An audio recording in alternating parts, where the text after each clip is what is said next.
सोचो।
नुकसान भी ये साधारण नहीं है, इसके पीछे कोई शक्ति है।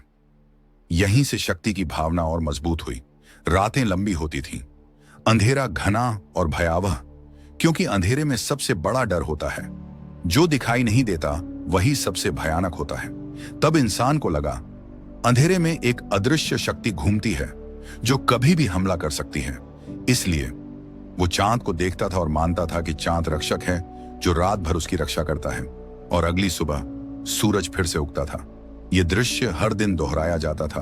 अंधेरा, डर, उम्मीद का अंत, रोशनी, राहत। इंसान ने रोशनी को उम्मीद और सूरज को जीवनदाता मान लिया।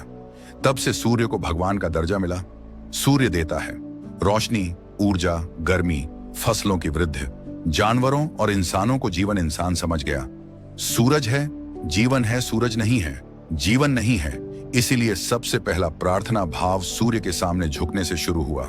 और आज भी हजारों वर्ष बाद लाखों लोग सूर्य नमस्कार करते हैं। जैसे जैसे समय बीता, इंसान ने महसूस किया कि नदी उसे पानी देती है, पानी उसे जीवित रखता है, पेड़ उसे फल देते हैं, छाया देते हैं, धरती उसे खेती की मिट्टी देती है।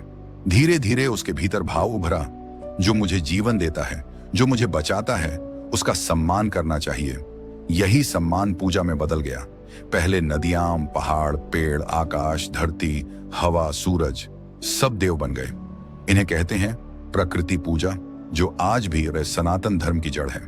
और इसी को आज आधुनिक भाषा में कहते हैं स्पिरिचुअल इकोलॉजी। आदि मानव का जीवन आसान नहीं था। हर दिन मौत का खतरा, जंगली जानवर, बीमारियां, भूख, प्राकृतिक आपदाएं। जब इंसान टूटता है वो सहारा ढूंढता है, जब सहारा नहीं मिलता वो उसे बना लेता है। इसी तरह इंसान ने एक अदृश्य रक्षक की कल्पना की जिससे वो बात कर सके, मदद मांग सके और अकेलेपन में खुद को मजबूत महसूस कर सके। और इस सहारे की कल्पना ने भगवान को मन के भीतर जन्म दिया। भगवान आकाश से नहीं उतरा, न किसी पत्थर से निकला, न किसी किताब से आया। भगवान इंसान के भीतर पैदा हुआ, उसकी जरूरत से, उसके डर से, उसकी उम्मीद से। आज विज्ञान भी मानता है, जब इंसान किसी अदृश्य शक्ति से जुड़ाव महसूस करता है तो उसका मस्तिष्क शांत होता है, स्ट्रेस हार्मोन्स कम होते हैं, हौसला बढ़ता है, डिप्रेशन कम होता है और वह जीवन की कठिनाइयों से लड़ पाता है। अर्थात भगवान सिर्फ आस्था नहीं, मन का उपचार है। भगवान का जन्म किसी धर्म में नहीं हुआ, किसी मूर्ति में नहीं हुआ, किसी किताब में नहीं हुआ। भगवान का जन्म हुआ इंसान के दिल में। जब इंसान ने अंधेरे में डर महसूस किया, जब तूफान ने उसे हिला दिया, जब प्रकृति ने उसे दया और जीवन दिया, तब उसने महसूस किया इस दुनिया के पीछे कुछ है जो हमसे बड़ा है, जिसका स्वरूप भले न दिखे लेकिन उसकी उपस्थिति महसूस होती है। यही पहली बार भगवान था। जब इंसान ने पहली बार दुनिया को ध्यान से देखना शुरू किया तो उसे एक चीज समझ आई, जीवन अकेले नहीं चल सकता। हर चीज किसी न किसी चीज पर निर्भर है। पानी बिना जीवन नहीं, हवा बिना सांस नहीं, सूरज बिना रोशनी नहीं, धरती बिना अन्न नहीं, यानी प्रकृति ही जीवन है। और जब किसी चीज से जीवन मिलता है तो इंसान उसके प्रति सम्मान महसूस करता है। यह सम्मान धीरे धीरे भक्ति में बदल गया और यहीं से शुरू हुआ प्रकृति पूजा का युग। आदि मानव हर सुबह देखता था, रात का अंधेरा मिटता है, ठंडी हवाओं में गर्मी लौटती है और आसमान में चमकता एक अग्निपुंज उगाता है। यह अग्नि सिर्फ रोशनी ही नहीं देता था, ऊर्जा, गर्मी, ऋतुएं, फसलें, जीवन सब उसी से आते थे। इसलिए मनुष्य ने कहा, सूर्य ही भगवान है। आज भी दुनिया की सबसे प्राचीन संस्कृतियां सूर्य पूजन करती हैं। भारत, मिस्र, इनका, जापान, सब। रात में अंधेरा डर लाता था, पर जब चांद चमकता था तो डर कम हो जाता था। इंसान ने सोचा, चांद हमारी रक्षा करता है, इसलिए चांद को भी देव माना गया। नदियां पानी देती थीं, पानी जीवन देता था, इसलिए नदी माता बनी। भारत में आज भी कहते हैं, गंगा मैया, नर्मदा माँ, यमुना माँ। ये सिर्फ शब्द नहीं है, ये सभ्यता की जड़ है। पेड़ फल देते थे, लकड़ी देते थे, औषधि देते थे और गर्मी में छांव देते थे। इंसान ने महसूस किया, पेड़ सिर्फ वस्तु नहीं, ये जीवित हैं। इसी से विकसित हुआ वन पूजन, यानी जंगल के देवता। धीरे धीरे हर चीज में शक्ति देखी गई। आकाश पिता धरती, माता हवा, प्राण आग, ऊर्जा जल, जीवन, ये सब देव नहीं थे, ये प्रकृति के नियम थे। पर इंसान ने सीखा, सम्मान करने से जीवन सुरक्षित रहता है। यही सनातन भावना की जड़ है। देवत्व बाहर नहीं, हर जगह है। भगवान की शुरुआत मंदिरों से नहीं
स्थिर होता है। मंदिर का मुख्य केंद्र था गर्भगृह, जहां मूर्ति नहीं, ऊर्जा स्थापित की जाती थी। मूर्ति सिर्फ ध्यान का माध्यम थी। भगवान पत्थर में नहीं था, भगवान मूर्तियों में बंद नहीं था, भगवान कभी भी वस्तु नहीं था। मूर्ति और मंदिर बस मन को भगवान तक पहुंचाने के साधन थे। इंसान ने अदृश्य शक्ति को रूप, स्पर्श और ध्वनि के माध्यम से थोड़ा निकट महसूस किया। यही भगवान का तीसरा चरण था, भाव को रूप देना। जब इंसान ने प्रकृति को पूजा, रूप दिया, मंदिर बनाए, तो दुनिया के अलग अलग हिस्सों में अलग सभ्यताएं उभरने लगी। हर सभ्यता ने भगवान को अपने अनुभव, माहौल और जीवन शैली के अनुसार समझा। एक सिंधु सरस्वती सभ्यता, भारत, हजारों साल पहले भारत की धरती पर उभरी एक सभ्यता जो सबसे शांत, सबसे विकसित और सबसे संतुलित मानी गई। यहां भगवान का अर्थ था प्रकृति प्लस योग प्लस जीवन का संतुलन। सिंधु में मिला पशुपति मुद्रा वाला पुरुष आगे चलकर शिव के रूप में पहचाना गया। यहां भगवान सृष्टि भी है और विनाश भी, यानी संतुलन, षट् धर्म।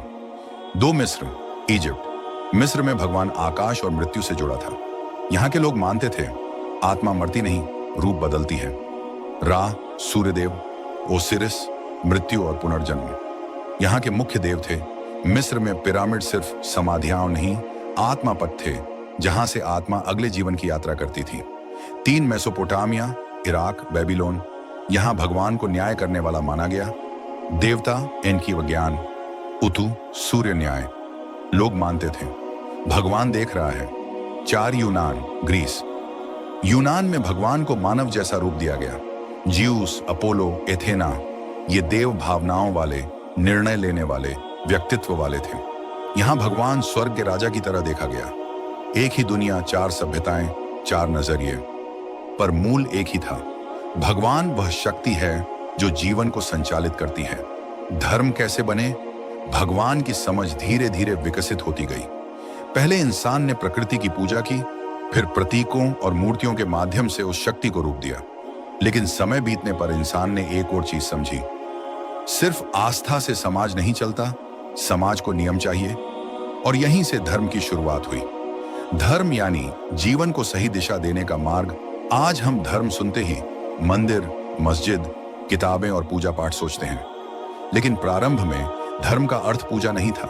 धर्म का अर्थ था धारण करने योग्य जीवन नियम, यानी वो सिद्धांत जो मनुष्य को सही, संतुलित और उपयोगी बना सके। सीधे शब्दों में, धर्म सिर्फ भगवान नहीं, धर्म षट् आचरण प्लस सोच प्लस कर्म। जब इंसान ने समूह बना लिए, कबीले, गांव, बस्तियां, तो साथ रहने के लिए नियमों की जरूरत पड़ी। किससे कितना भोजन मिलेगा, लड़ाई कब होगी, कब नहीं, प्रेम, विवाह, परिवार की संरचना कैसी होगी, दूसरे कबीले से व्यवहार कैसा होगा, इन सब का समाधान बुद्धिमान वृद्धों और ज्ञानी मनुष्यों ने दिया। धीरे धीरे ये ज्ञानी गुरु, आराशी, पुरोहित, ध्यानकर्ता बन गए। इनकी शिक्षा को कहा गया धर्म उपदेश। धर्म एक से नहीं बना, कई मार्ग बने। अब यहां एक महत्वपूर्ण बात आती है, मनुष्य हर जगह एक जैसा नहीं था। कहीं पहाड़ों में रहता था, कहीं रेगिस्तान में, कहीं नदियों के किनारे, कहीं घने जंगलों में। जीवन का अनुभव जगह के अनुसार बदल गया, और अनुभव जैसे बदलते गए, धर्म भी अलग अलग रूपों में विकसित होते गए। इसीलिए दुनिया में कई धर्म बने। भारत, सिंधु सरस्वती, कृषि प्लस प्रकृति, धर्म शस्य संतुलन, सनातन वेद योग, मिस्र मृत्यु और पुनर्जन्म की खोज, धर्म शशिन आत्मा की यात्रा, मेसोपोटामिया युद्ध प्लस शासन धर्म, क्षण न्याय प्लस राजा का आदेश, यूनान रोम कला, विज्ञान, दर्शन धर्म, क्षण देवताओं के रूप में मनुष्य। हर सभ्यता ने भगवान को अपने जीवन की जरूरतों के अनुसार समझा। सनातन धर्म, भारत, सबसे पुराना मार्ग। भारत ने धर्म को समाज और प्रकृति के संतुलन के रूप में विकसित किया। यहाँ धर्म शाइश, सत्य, अहिंसा, करुणा, शिक्षा, संतुलन, आत्म अनुभूति। यहाँ कोई एक पुस्तक, एक पैगंबर, एक नियम प्रणाली नहीं थी, बल्कि कहा गया ईश्वर का अनुभव हर व्यक्ति अलग करता है, इसलिए इसे सनातन, शाश्वत कहा गया। फिर आए ज्ञान ग्रंथ, धर्म को पीढ़ी दर पीढ़ी चलाने के लिए विचारों को लिखा गया। वेद, उपनिषद, रामायण, महाभारत और गीता, इनमें पूजा नहीं, जीवन कैसे जिया जाए यह बताया गया। धर्म यानी जीवन जीने की कला। धर्म किसी एक व्यक्ति का बनाया हुआ नियम नहीं था। धर्म समय, अनुभव और जीवन संघर्ष से निकले मूल्य थे। धर्म ने समाज को एकजुट रखा। धर्म ने मनुष्य को उम्मीद, नियम और शांति दी। भगवान आस्था है, लेकिन धर्म जीवन जीने का तरीका है। यह सवाल शायद मानव इतिहास का सबसे पुराना सवाल है, क्योंकि हर सभ्यता ने, हर धर्म ने भगवान को अपने अनुभव से समझा। भारत में लोगों ने कहा, सृष्टि में जो भी है वही भगवान है।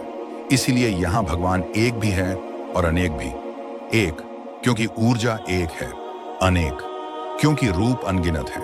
जैसे एक ही सूर्य सागर पर चमके तो लहरें सोने जैसी दिखती हैं, और हिमालय पर चमके तो बर्फ हीरे जैसी। सूर्य एक है पर उसकी झलक अनेक। उसी तरह एक ही परम ऊर्जा, पर मनुष्यों ने उसे अपने अपने अनुभव, भाषा और संस्कृति के अनुसार रूप दिया। मिस्र में वही शक्तिरा बनी, यूनान में जियूस, अरब में अल्लाह, भारत में ब्रह्म। रूप चाहे जितने हों, मूल शक्ति एक है। इंसान ने भगवान को अलग नहीं बनाया, बस अपने मन ने उन्हें अलग अलग समझा। धर्मों में संघर्ष कैसे शुरू हुआ? धर्म का जन्म हुआ था शांति और व्यवस्था के लिए, लेकिन इतिहास के सफर में धर्म कभी कभी टकराव का कारण भी बन गया। यह टकराव अचानक नहीं हुआ, इसके 4 मुख्य कारण थे। एक, सच्चा कौन है? श्रेष्ठता की भावना। जैसे जैसे सभ्यताएं बढ़ी, हर समाज ने अपने धर्म को सर्वश्रेष्ठ मानना शुरू किया। लोग भूल गए कि धर्म जीवन का रास्ता है और इसे दूसरों पर थोपना शुरू कर दिया। यहीं से शुरू हुआ मैं सही, तुम गलत। 2, राजनीतिक सत्ता और धर्म। समय के साथ राजा और शासक समझ गए कि धर्म जनता के दिलों में बसता है, तो धर्म राजनीति का साधन बन गया। किसी धर्म को मानने का मतलब किस राजा का समर्थन करना है, ऐसा माना जाने लगा, और सत्ता की लड़ाई धर्म की लड़ाई में बदल गई। 3, व्यापारी मार्ग और सांस्कृतिक विस्तार। जब लोग एक जगह से दूसरी जगह जाने लगे, नए विचार फैले, नए धर्म फैले, लेकिन कई स्थानों पर पुराने और नए विचार टकरा गए। यह टकराव सिर्फ विचारों का नहीं, रोटियों और जमीन का भी था। 4 शास्त्रों की गलत व्याख्या। कई धार्मिक ग्रंथों में प्रेम, दया, करुणा का संदेश था, पर समय बीतने के साथ लोगों ने अपने स्वार्थ के अनुसार ग्रंथों की व्याख्या बदल दी। यहीं से धर्म का शांत चेहरा कठोर होता गया। धर्म कभी समस्या नहीं था। समस्या तब शुरू हुई जब इंसान ने यह सोचना शुरू किया, मेरा भगवान बड़ा है। सच्चाई यह है, भगवान बड़ा नहीं होता, मन छोटा हो जाता है।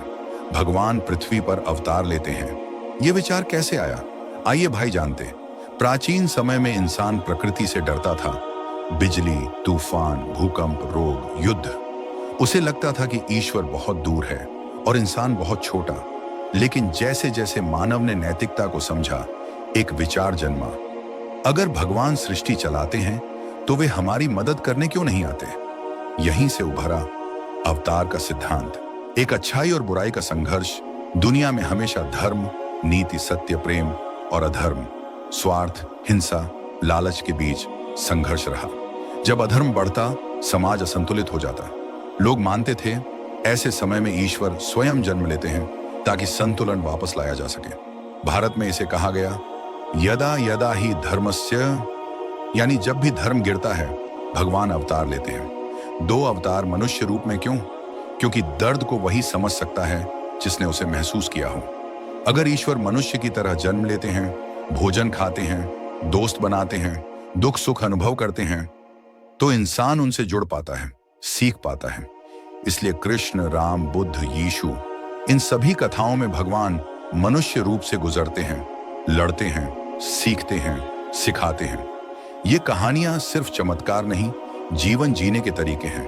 अवतार का विचार बताता है भगवान दूर नहीं है, वो हमारे बीच आते हैं, हमारी भाषा में बात करते हैं, हमारी तरह जीवन जीते हैं, ताकि हमें समझा सकें अच्छा कैसे जिया जाए। समय के साथ भगवान को समझने के 2 बड़े मार्ग बने। एक, मूर्ति पूजा, साकार रूप। मनुष्य भावनाओं का प्राणी है। जब हम किसी को देखते हैं तो जुड़ाव, प्रेम और भक्ति पैदा होती है। इसी जुड़ाव ने भगवान को रूप दिया। शिव की मूर्ति में ध्यान और त्याग का संदेश है, कृष्ण की मूर्ति में प्रेम और मधुरता। मूर्ति भगवान नहीं होती, वो एक माध्यम होती है जिससे मन भगवान की ओर जाता है। जैसे फोटो मां नहीं होती, लेकिन फोटो देखकर मां की याद आ जाती है। 2, निराकार उपासना, बिना रूप के ईश्वर। कुछ लोग मानते हैं ईश्वर ऊर्जा है, रूप से परे। जिसे स्पर्श नहीं, सिर्फ अनुभव किया जाता है। वेदांत, सूफी और कई आध्यात्मिक परंपराएं ध्यान, सांस, नाद, शांति के माध्यम से इसी निराकार ईश्वर को महसूस करती हैं। रूप हो या रूपहीन, दोनों मार्ग सही हैं, क्योंकि लक्ष्य एक है, मन को भगवान तक पहुंचाना।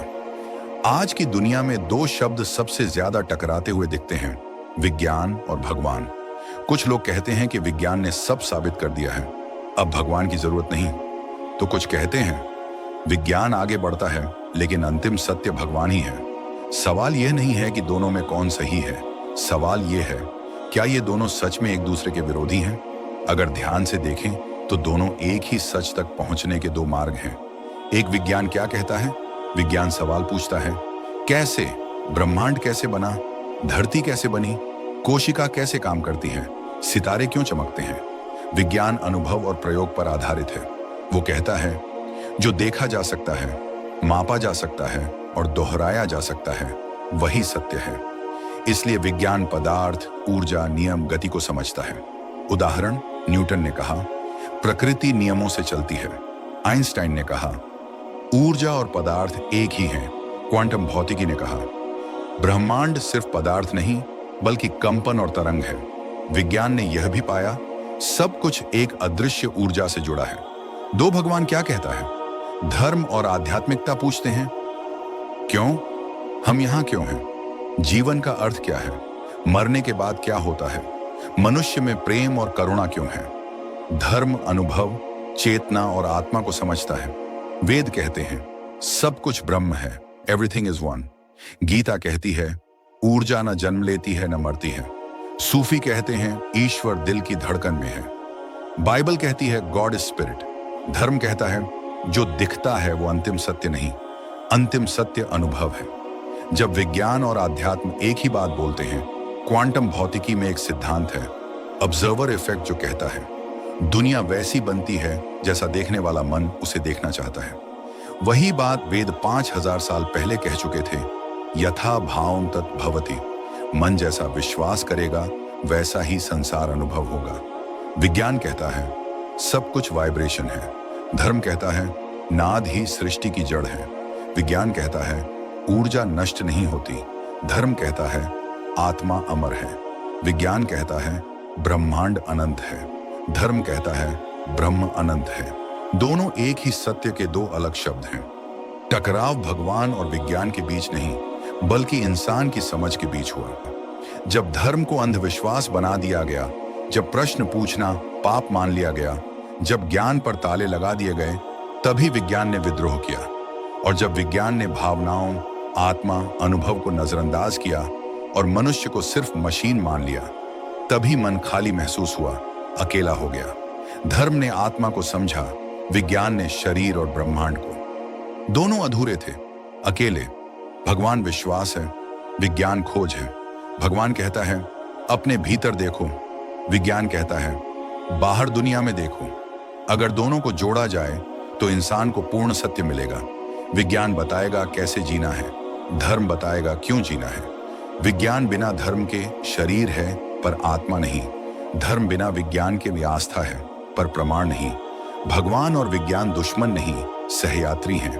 दोनों उसी सत्य को खोज रहे हैं जो इस ब्रह्मांड को चलाता है। सवाल किसी एक को चुनने का नहीं, सवाल है क्या हम सत्य को समझने के लिए दिल और दिमाग दोनों खोल सकते हैं? सोचो दोस्त, हमने एक लंबा सफर तय किया, आग, पत्थर और गुफाओं से लेकर मंदिर, मस्जिद, गिरजाघरों तक। हमने आसमान को देखा, तारों से सवाल पूछा, हमने पहाड़ों पर चढ़कर धरती का अर्थ खोजा और अंत में हम धीरे धीरे अपने ही भीतर लौट आए।